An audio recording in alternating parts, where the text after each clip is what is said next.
Como é que vocês estão? Todo mundo bem? Sim ou não? Muito bem. Pessoal, acredito que a maioria aqui já me conheça, mas eu estou vendo alguns rostinhos novos, né? Alguns aqui estão vindo pela primeira vez. Quem está vindo pela primeira vez, levanta a mão só para me ver. Aí, tem uma galera vindo. Esse aqui, primeira vez, nunca veio. Aquela ali também. Pessoal, como eu falava, né? Eu acho que a maioria já me conhece, mas para os que estão chegando hoje pela primeira vez, meu nome é Bruno. Sou consagrado à missão com a mãe, né? Faço parte da missão desde a sua fundação, desde o comecinho. Sou ministro de música, como vocês viram, né? Acompanho o Ministério de Música da Missão. Também, atualmente, coordeno o Ministério de Pregação aqui da Missão, certo? Que acontece todas as quartas-feiras, certo? E o nosso fundador, Rafael, ele tinha proposto um desafio para a gente, da Missão Colo de Mãe, de trazer algumas formações para vocês do grupo aberto, né? Para o grupo de forma geral, sobre a teologia do corpo de São João Paulo II. Alguém já ouviu falar nisso? Vocês já ouviram falar na teologia do corpo? Alguns sim, outros não, certo? Mas a teologia do corpo foi escrita, né, na verdade, por São João Paulo II, né, que está aqui do meu lado. É a responsabilidade aqui, viu? Falar da teologia do corpo, São João Paulo II do meu lado, que é um santo da Igreja Católica, mas que foi papa, né? E ele escreveu uma série de documentos a respeito do nosso corpo, né? Da forma como nós lidamos com o nosso corpo. Então hoje nós vamos iniciar uma série de formações. A gente vai receber essas formações ao longo do tempo. Eu não sei se é toda semana ou se vai ser espaçado, né, Daniel? Mas nós vamos iniciar a partir de hoje uma série de formações sobre a teologia do corpo, tá certo? Hoje vai ser bem introdutório, certo? A gente vai começar devagarzinho, introduzindo o assunto para que vocês conheçam. E para isso eu vou usar esse livro, o chamado Ao Amor, a Teologia do Corpo, segundo São João Paulo II. É um livrinho da Canção Nova, tá certo? E ele é uma espécie de compêndio, né, de resumo da teologia do corpo, certo? Então, hoje a gente vai começar com a primeira parte desse livro, chamado O Amor Revelado no Corpo, e a gente vai abordar especificamente o capítulo 1, que é o mistério do corpo. Nós aqui no grupo de oração, a gente sempre fala sobre o espírito, né? Sobre a nossa alma. A gente está muito acostumado a ouvir falar da nossa alma, sobre o pecado, sobre a salvação, sobre o Espírito Santo que habita em nós. Mas a gente precisa também entender que o nosso corpo, ele é uma expressão da graça de Deus. Lógico, a nossa alma ela é importantíssima, né? Afinal de contas, o nosso corpo ele vai padecer. No entanto, ele também é uma expressão do amor de Deus em nós. E a gente vai entender um pouquinho sobre tudo isso hoje, tá certo? Esse livro ele começa citando uma pesquisa que foi feita na Europa, que descobriu que 90% dos jovens, eles eram considerados analfabetos afetivos. O que quer dizer isso? Que eles não entendiam os seus sentimentos. Eles não conheciam as experiências que eles viviam de afeto com as pessoas, nos relacionamentos com as pessoas. E o que é que esse livro vem falar sobre isso? Esse livro vem dizer que não basta ter as experiências afetivas. É preciso conhecer a origem dessas experiências. São João Paulo II, com a teologia do corpo, ele faz um convite para nós, cristãos católicos, para conhecer e para buscar o sentido profundo das experiências que a gente vive. Sejam experiências afetivas, né, amorosas, que vão vir a se transformar futuramente em um matrimônio, seja nas amizades, na relação que a gente tem com os outros e conosco mesmo. Então ele vem dizer o seguinte, que não basta ter experiências e nem o volume dessas experiências. Mas é preciso buscar o sentido profundo. Quem aqui tem, vou perguntar a idade de vocês, tá certo? Quem aqui tem entre 10 e 12 anos? Levanta a mão para mim ver. Gustavo, por favor, né? Gente, mentir é pecado.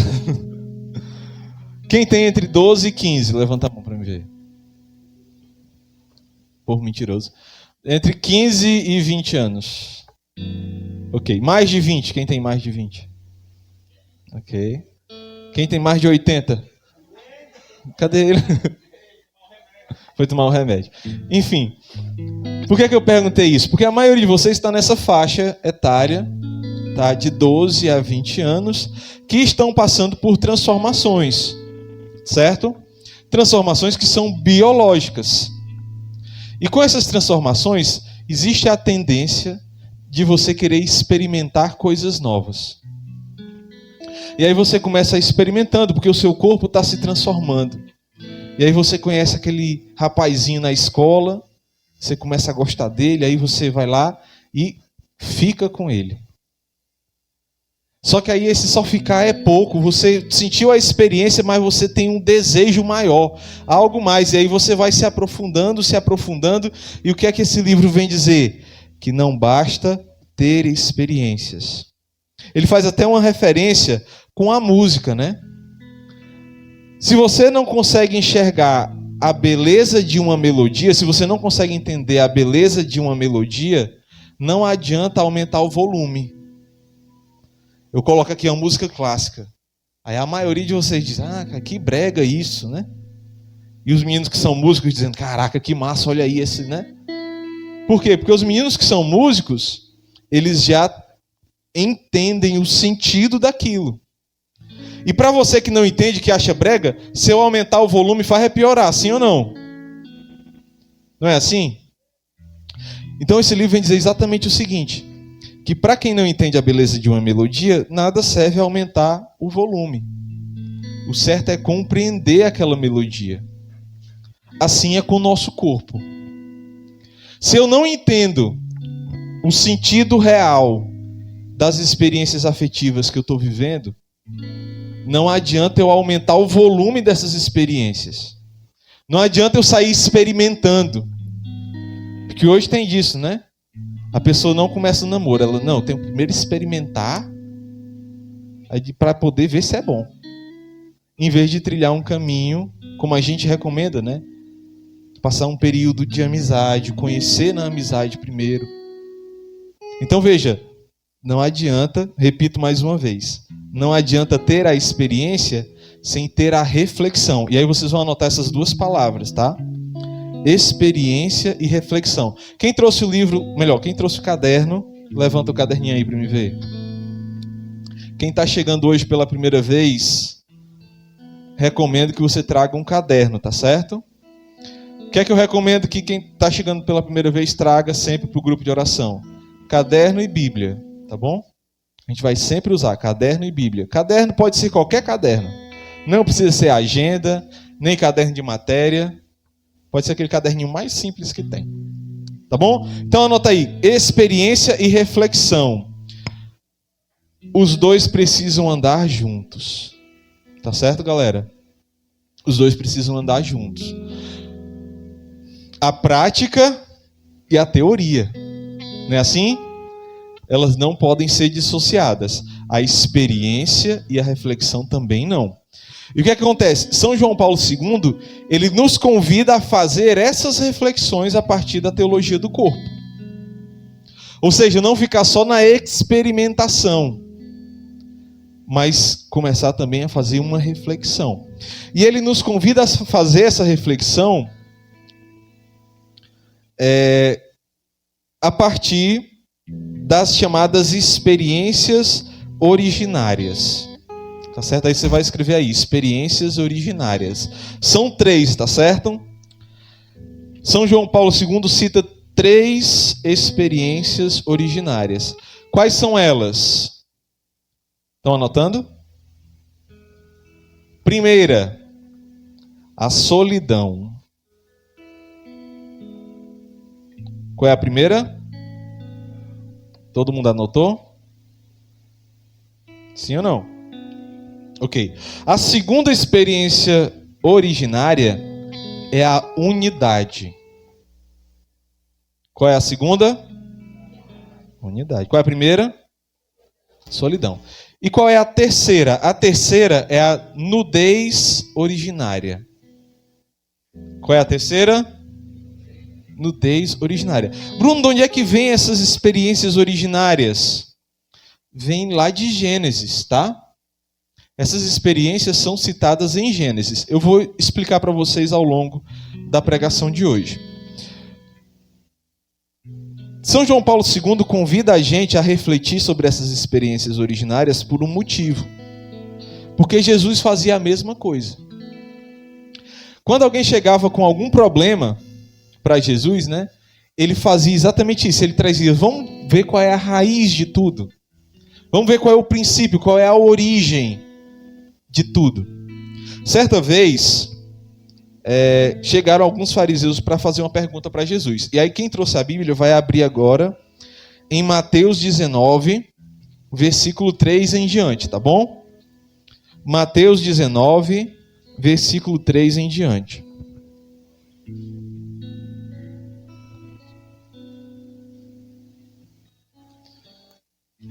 Mateus 19, a partir do versículo 3.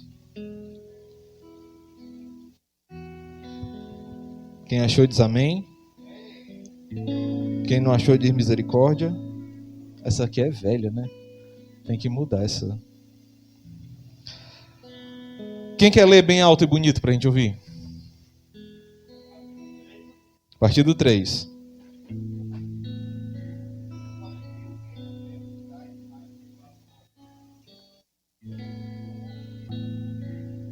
Pronto, pode parar por aí. Palavra da salvação. Gente, vamos refletir um pouquinho sobre essa palavra, tá? Os fariseus chegaram para Jesus perguntando sobre o quê?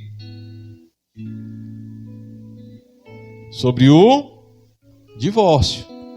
Ele falou assim, é permitido ao homem rejeitar a sua mulher por um motivo qualquer? E o que foi que Jesus fez logo em seguida? Respondeu-lhe Jesus, não lestes que o Criador no começo fez o homem e a mulher e disse. Ou seja, ele voltou lá para a Gênese. Ele voltou para a origem. Era assim que Jesus costumava responder aos fariseus, né? Então, ele voltou lá para a Gênese e disse, não lestes que o Criador no começo fez o homem e a mulher e disse, por isso o homem deixará seu pai e sua mãe e se unirá à sua mulher e os dois formarão uma só carne. Assim já não são dois, mas uma só carne. Portanto, não separe o homem o que Deus uniu. Então perceba que Jesus, ele sempre volta, ele convida a gente a recuperar a profundidade da experiência humana. Ele voltou para a criação. E na criação, essas três experiências, elas são muito claras. A primeira delas, como eu falei, é a solidão. E que o homem ele foi criado, mas Deus chegou a uma conclusão logo em seguida, de que não era bom que o homem estivesse só. A solidão.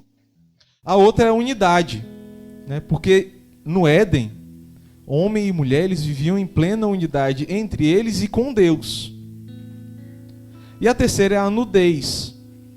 A gente vê em Gênesis até o capítulo 3 que eles viviam nus, né? Até eles comerem do fruto da árvore e aí perceberem que estavam nus, né? E aí eles começaram a usar vestes que o próprio Deus fez para eles. Então percebam que essas três experiências originárias estão narradas em Gênesis. Ou seja, na nossa criação, na criação do homem. Tá certo?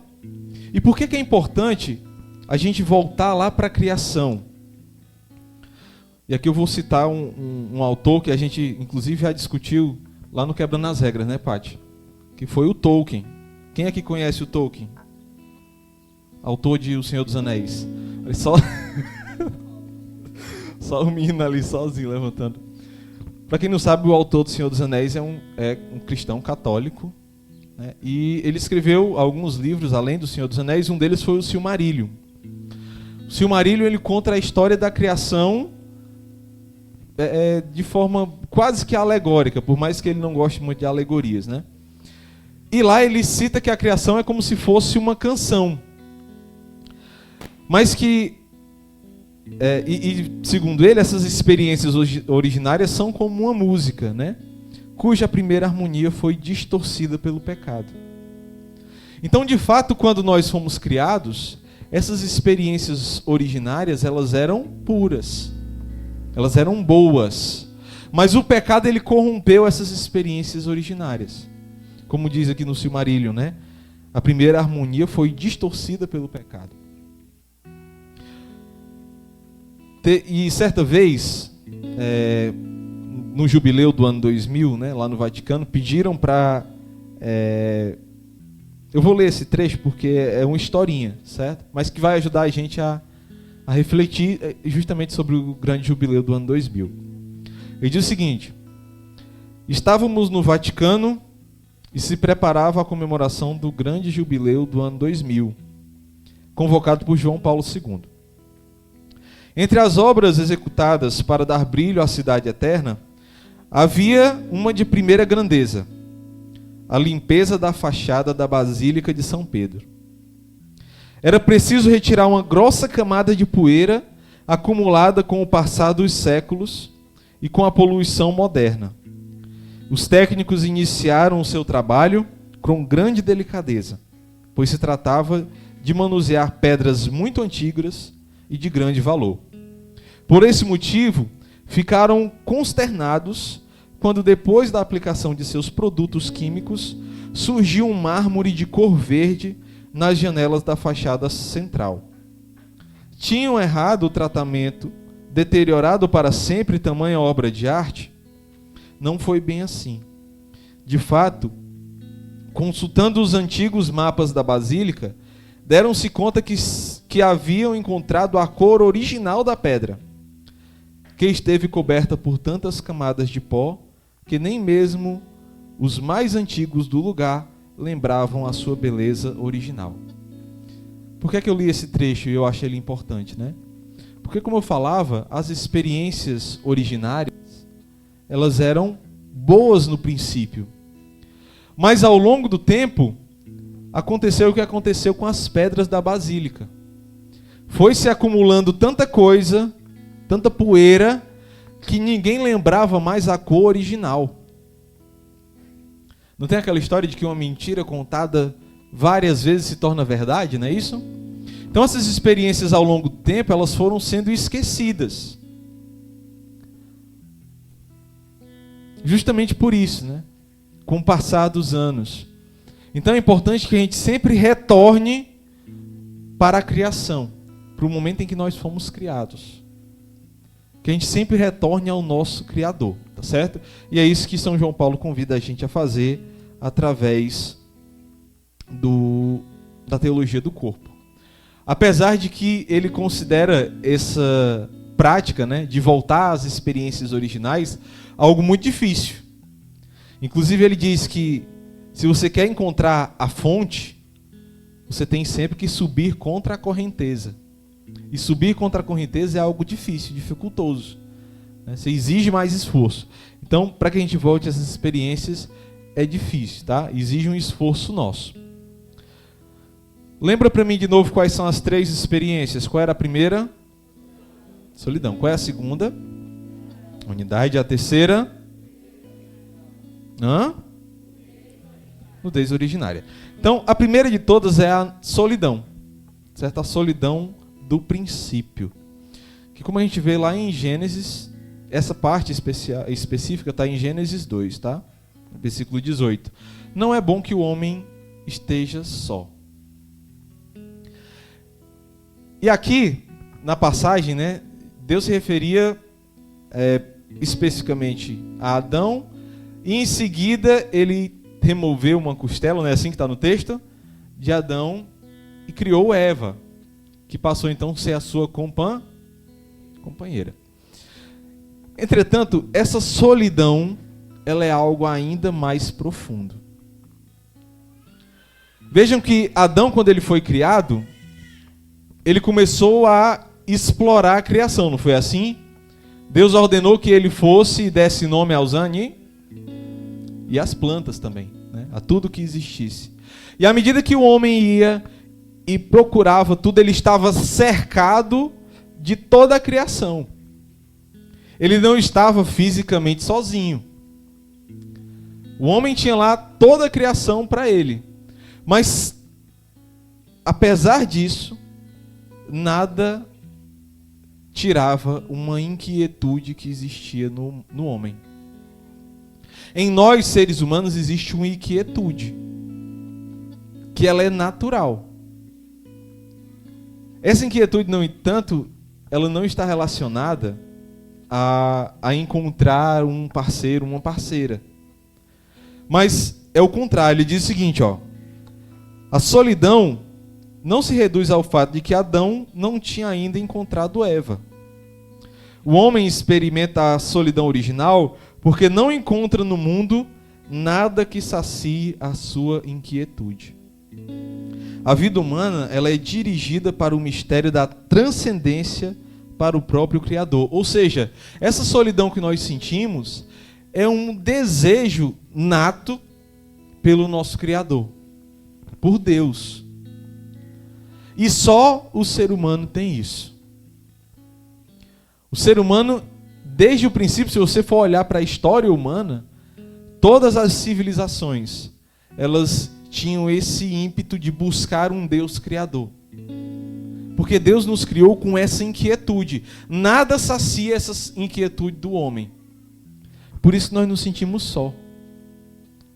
Eu gosto muito de assistir documentário, né? Geralmente quando eu paro para assistir, eu sempre assisto documentário, às vezes tem uns documentários assim meio da conspiração, lá dos alienígenas. Aí eles começam assim: será que o homem está sozinho no universo, né? Será que só existe nós no universo? E por que é que às vezes nós temos essas perguntas, né? Justamente porque a gente tem essa solidão original. Um desejo de não estar só. Mesmo estando rodeado de um monte de coisa. Rodeado de vida. Mas existe na humanidade um desejo, uma inquietude que nos faz questionar se nós estamos sós. Essa é a solidão original. E essa solidão não é algo ruim, gente. Pelo contrário, é algo bom. Porque ela faz com que o homem deseje essa transcendência, né? Ou seja, procurar o nosso Deus. Esse desejo por Deus que a gente nasce com Ele. Certo? Então a solidão originária é isso, é esse desejo, essa inquietude por um Deus. O homem, ele é criado à imagem e semelhança de Deus e é chamado a tornar-se seu companheiro.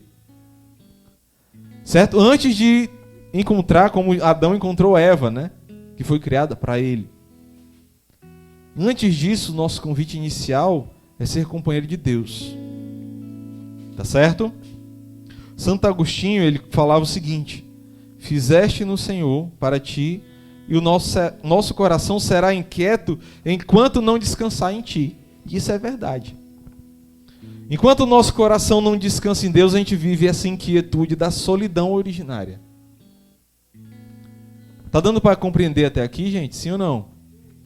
Então é importante que vocês lembrem disso. A solidão originária, esse sentimento fundamental, é esse desejo, essa solidão que o ser humano tem, esse buraco que nós temos dentro de nós, que é do tamanho de Deus, que só Deus é capaz de preencher. Sabe, às vezes a gente tenta preencher esse buraco, que é do tamanho de Deus, com o volume de experiências que eu falei no começo, né? Em outras pessoas, em relacionamentos, em namoros.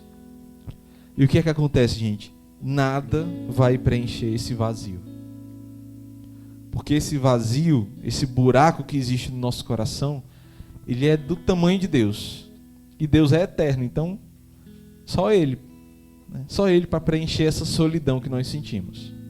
Tá dando para entender até aqui, sim ou não? Muito bem. E o corpo, gente, ele é testemunho dessa transcendência. O nosso corpo, o corpo humano, ele é uma expressão da graça de Deus e ele é uma ferramenta que nos leva a essa transcendência com Deus, a esse desejo de Deus. Porque é diferente do que geralmente as pessoas pensam, né? As pessoas pensam que para ter uma experiência com Deus, você precisa se desligar de tudo que é físico. Portanto, você tem que sair do corpo, sei lá, ter uma experiência mística assim, de ser arrebatado. Quando é o contrário. É o contrário, né? O nosso corpo, ele é um instrumento para que a gente reconheça Deus. Deus nos criou com a capacidade de reconhecer a Ele. Quando a gente estuda o catecismo, está lá na primeira parte do catecismo. O homem é capaz de Deus, por meio da razão. Quando você olha para o corpo humano, você percebe, você vê que ele é testemunho dessa dignidade sagrada da vida do homem. Certo? O homem, ele é um ser corpóreo, através do qual ele se integra na inteira criação. Ou seja, por meio do nosso corpo, nós fazemos parte da criação e nós podemos encontrar a Deus. A gente tem aqui a Chiarinha, tem o Bernardo, né? As meninas que são mães, né? Quando a mulher está gestando, né, na gestação, ela não fica lá pensando, tipo, hoje eu vou fazer aqui um cérebro. Hoje eu vou fazer aqui um coração. Aí a mãe, não, vou fazer aqui as vísceras. Pelo contrário, dentro do corpo da mulher... Olha, ela sentiu que eu estava falando dela. Dentro do corpo da mulher, tudo isso é feito por Deus. E quando nós olhamos para o nosso corpo, você pode chegar para sua mãe e dizer, mãe, como foi que você fez isso aqui? Ela diz, sei lá. Foi Deus que fez. Né? E de fato é assim. É Deus quem faz em nós. Então o nosso corpo, ele é um testemunho de que nós viemos de Deus. Quando você olhar para o espelho, você vai olhar e dizer, meu Deus, quem foi que me fez? Foi Deus. Uma conclusão, pois é. Por mais que às vezes a gente tenha problemas com a nossa imagem, certo? E isso aqui são feridas que a gente acumula ao longo da nossa vida, né? E que precisam de tratamento, a gente precisa ser curado disso. Mas ainda assim, o teu corpo, ele é testemunho de que você veio de Deus. Da mesma forma o contrário, né? A morte também. A morte, só o homem sofre com a morte. Só o ser humano sofre com a morte. Porque como nós temos essa solidão, esse desejo de transcendência, a gente tem um desejo de viver para sempre. Um desejo de vida eterna. Justamente porque em nós existe essa necessidade de voltar para Deus. Então a morte nos assusta. O que é que eu quero dizer com isso? Que a nossa morte, o perecimento do nosso corpo, também é uma testemunha de Deus.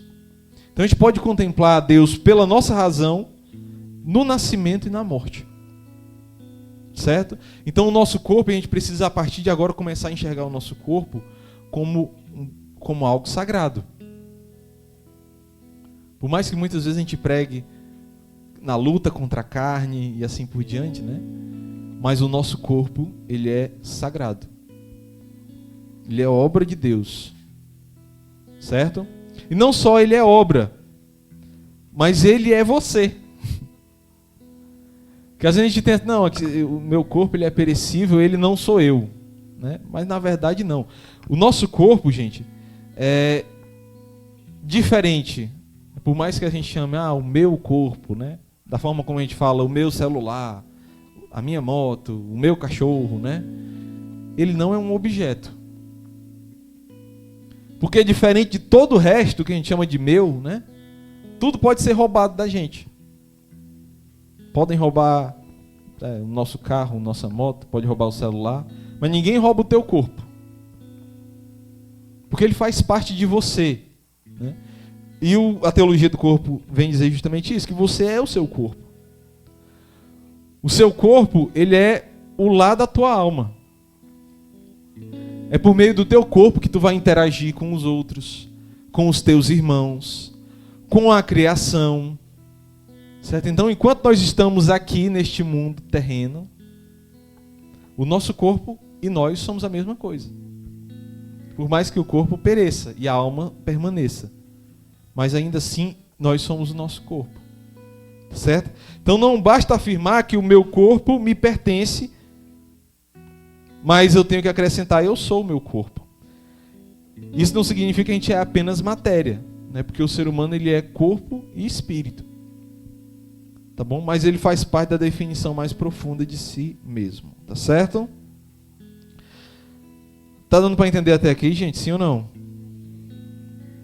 Só qual é o problema? A sociedade ela tem esquecido, né, a importância do corpo. Assim como aquela pedra lá na Basílica de São Pedro, em que esqueceram a cor original da pedra. A sociedade, de uma forma geral, ela esqueceu da importância do corpo. Né, esqueceu que é algo sagrado. Por mais que hoje se pregue muito sobre o cuidado com o corpo, né? A sociedade ela tem esse ímpeto, né, de você precisa cuidar do seu corpo, da sua saúde e tudo mais. E isso é importante demais, certo? Isso é algo bom. Nós precisamos cuidar do nosso corpo, sim, isso é verdade, certo? Por outro lado, a gente tem que tomar cuidado para que ele não seja idolatrado. E nem seja reduzido a um objeto do qual a gente só pensa em obter prazer. Certo? O que infelizmente, a sociedade tem pregado. Que você tem que idolatrar o teu corpo e transformar ele em um objeto de prazer para os outros. Ou pior, você usa o corpo dos outros como um instrumento, como uma ferramenta de prazer. E lembre-se, gente, nós não somos um objeto. Diferente do teu celular, do teu, sei lá, qualquer coisa. Você não é um objeto e as pessoas não são objeto também. Pelo contrário, o corpo do outro é sagrado. É algo de Deus, que veio de Deus e vai voltar para Ele. Assim como a tua alma. Tá dando para entender até aqui, sim ou não? Então, cuidar do corpo é importante, sim, demais. Mas cuidado para não cair na idolatria de adorar o corpo, nem transformar ele em um objeto de prazer.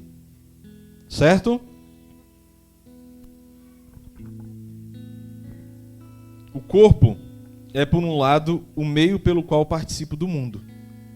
Graças a ele estou presente entre as coisas e as pessoas, né? Então, o nosso corpo é graças a ele que nós podemos participar do mundo.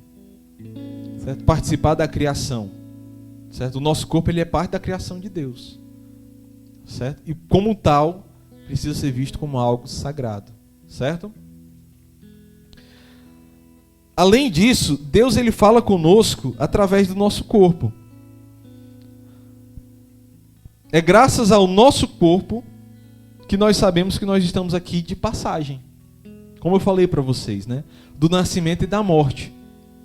Deus ele fala conosco através da nossa vida corpórea, do nosso corpo, da nossa carne. Ele mostra, vocês estão em uma viagem. Vocês vieram de mim. Como eu falei lá no começo, né? Uma mãe não sabe o que está acontecendo dentro do ventre dela. Ela não está lá pensando, tipo, não, é Deus que está fazendo. Ah, Bruno, mas a ciência diz que... Cara, eu sei que a ciência explica o que acontece semana a semana durante uma gestação. Eu sei que ela explica o que está acontecendo. Mas ela não explica quem foi que programou isso tudo, não. Ela não explica quem foi que disse que na primeira semana aquele aglomerado de células começa... Não, ela não falou. Ela diz o que acontece. Semana a semana. Minha esposa recentemente, vocês sabem, esteve grávida, a gente infelizmente perdeu o neném. Mas eu tive a graça de acompanhar todas as ultrassons, né?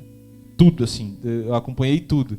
E eu vi das quarta semana até o oitavo mês, quando o neném faleceu. Mas eu acompanhei todo o processo, né? E era fantástico acompanhar aquilo.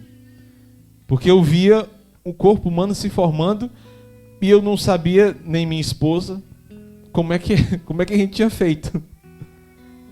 Não dava para refletir sobre aquilo, porque de fato é Deus quem faz. Repita, a ciência explica o que está acontecendo em cada etapa. Ela não diz como foi que se programou aquilo ali, não. Como é que foi programado. Isso vem de Deus. Tá bom?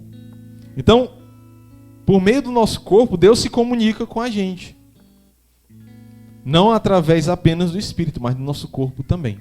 Tá certo? Tá dando para entender até aqui, sim ou não? Além disso, gente, Deus confia o corpo a um homem como uma tarefa. O nosso corpo ele é confiado a nós. Deus nos deu o nosso corpo e confiou a nós uma tarefa. Que muitas vezes as pessoas entendem como uma falsa liberdade, né? A pessoa pensa assim, meu corpo, minhas regras, né? Vocês já ouviram isso?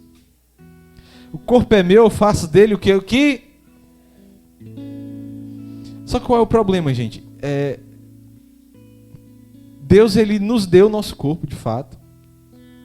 Mas a gente precisa diferenciar algumas coisas. E o livro, né, esse livro ele é bom porque ele traz alguns exemplos bem práticos, né? Ele dá um exemplo do seguinte: imagina que tem lá um pintor, certo? Ixi, cadê o Denis? Está aqui? Saiu, né? Vamos dizer que tem o Denis. O Denis é pintor, para quem não sabe. Ele é artista, né? Faz várias coisas. Você chega pro Denis e diz: Denis, cara, é assim. Esse pincel que tu tá usando, essas tintas aí, cara, isso aí é um instrumento de prisão. Isso aí tá te aprisionando, cara. Tu não vai conseguir expressar os teus sentimentos por meio dessa tinta, não. Agora o negócio é digital, tu tem que ir pro NFT agora, entendeu? Tem que sair desse negócio de pincel. E o que é que o Denis vai dizer? Cara, é por meio do pincel e da tinta que eu consigo expressar o que vem de dentro. A mesma coisa somos nós, né? As pessoas chegam e dizem: não, esse teu corpo aí, ele está te aprisionando. É uma prisão. Quando é o contrário. É pelo nosso corpo que a gente pode expressar liberdade, de fato. E muita gente pensa que a liberdade é fazer o que quer. E não é, gente, tá?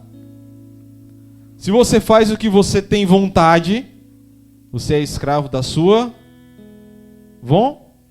vontade. Eu faço o que eu quero. Que pena. Que pena. Porque se você quer que na verdade o que você tem que fazer é o que é preciso. O que é necessário e não o que você quer. Pergunta, o pessoal da academia aqui, está aqui o Ney, a Larissa também, que é fitness. Pergunta se não dá vontade de comer um doce, um negócio, não dá? Dá vontade.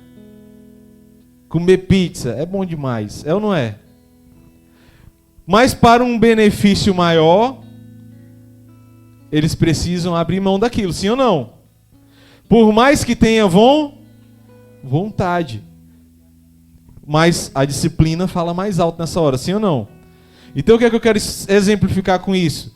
Que se você quer ser livre, se você tem desejo de liberdade, não seja escravo das suas vontades. Não faça o que você quer. Eu sou livre, eu posso me relacionar com quem eu quiser. Eu vou para a festa, eu vou ficar com 3, 4 garota. Os dois, junta tudo. Mistura, né? Isso é uma desordem da tua liberdade, tá? Isso é uma desordem da tua liberdade. E é por isso que é importante a gente voltar para as experiências originárias. Para que a gente não entre nessa falsa sensação de liberdade. Tá dando para entender, gente, o que eu estou falando? Sim ou não? Muito bem. Então o corpo, ele nos ensina que ser livre não é viver sem limites, fazendo tudo que se tem vontade, mas sim ser capaz de receber nossa vida como um dom do Pai e responder-lhe com gratidão e amor. Certo? Então, ser livre é isso. Ser livre, aí vocês podem até anotar, ser livre não é viver sem limites. Tá certo? Ser livre não é viver sem limites.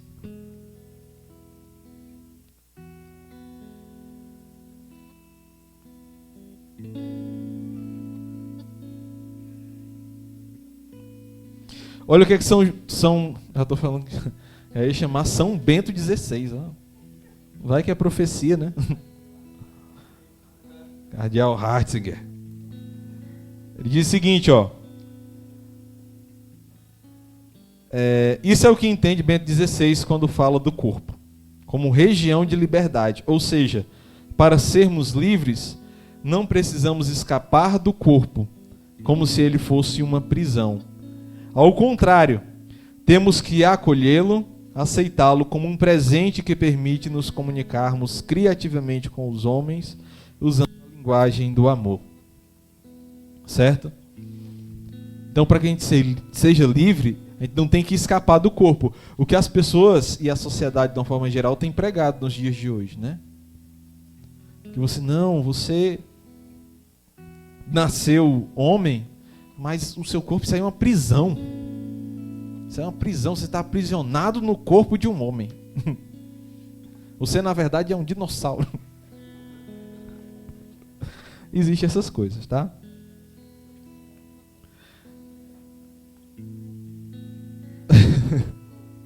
Pois não.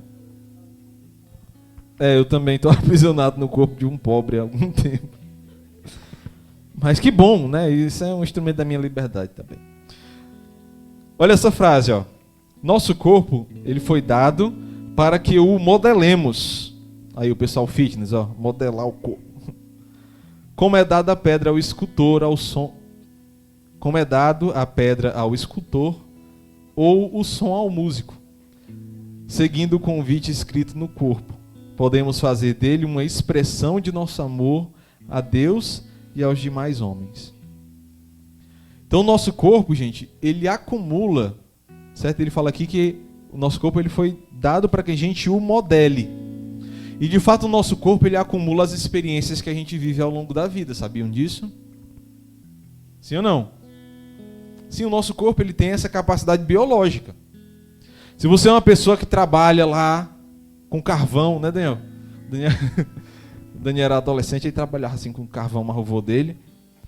Aí você bota muita força, você vai começando a ficar o quê? Forte, né? Começando a criar massa muscular. Isso aí é uma adaptação do teu corpo, às experiências que você vive. Da mesma forma, você vai para a academia lá todo dia, ralando na disciplina, né, Ney? O que é que acontece com o teu corpo? Ele vai ser modelado também. Então, o nosso corpo ele tem essa capacidade. O contrário é verdadeiro.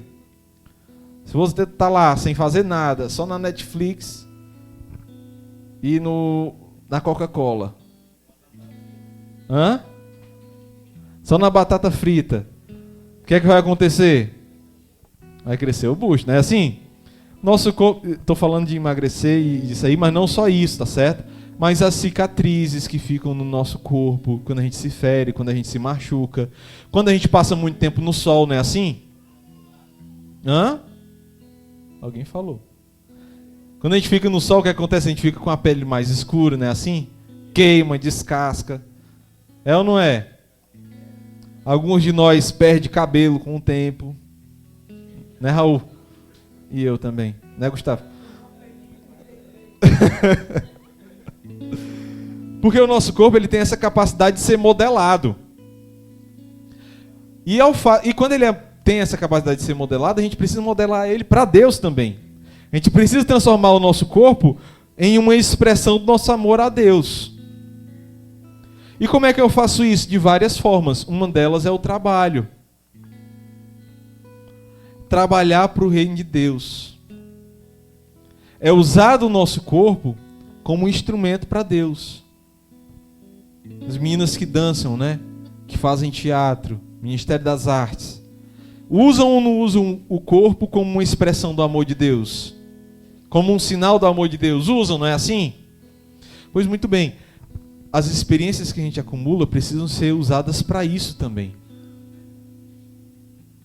O nosso trabalho no dia a dia, tudo isso é importante, gente. Tá certo? A palavra de Deus vem dizer em Coríntios capítulo 6 que a gente precisa glorificar a Deus com o nosso corpo. Está na Bíblia, né? Glorificai, portanto, a Deus em vosso corpo. O corpo ele foi dado ao homem para que a gente glorifique a Deus no nosso corpo. Glorifique a Deus por meio dele. Certo? E ele fala sobre o trabalho, né? Trabalhar então será dar ao mundo a forma da nossa relação com Deus e incluir tudo que fazemos no louvor ao Criador. Certo? Até aqui eu quero que vocês tenham entendido algumas coisas. Quais são elas? Primeiro, que não basta o volume das experiências, mas a gente precisa entender o sentido das experiências que a gente tem, certo? Sejam elas afetivas, relacionais, assim por diante. A gente precisa entender o sentido real, por isso a gente precisa fazer sempre a reflexão das experiências, e para isso a gente precisa voltar às experiências originárias, que são 3. Vocês lembram quais são? Solidão e nudez originária. A gente hoje falou sobre qual dessas 3? Solidão originária. Solidão que é o desejo que nós temos por Deus. Esse desejo de transcendência. E que por meio do nosso corpo nós conseguimos experimentar dessa transcendência. Não é assim? Porque Deus comunica conosco através do nosso corpo, que é sagrado. Tá bom? Pessoal, capítulo 1 se encerra aqui, certo? Capítulo 2 vai falar sobre a diferença sexual, uma vocação ao amor, e vai ficar para uma próxima formação, tá certo? Agora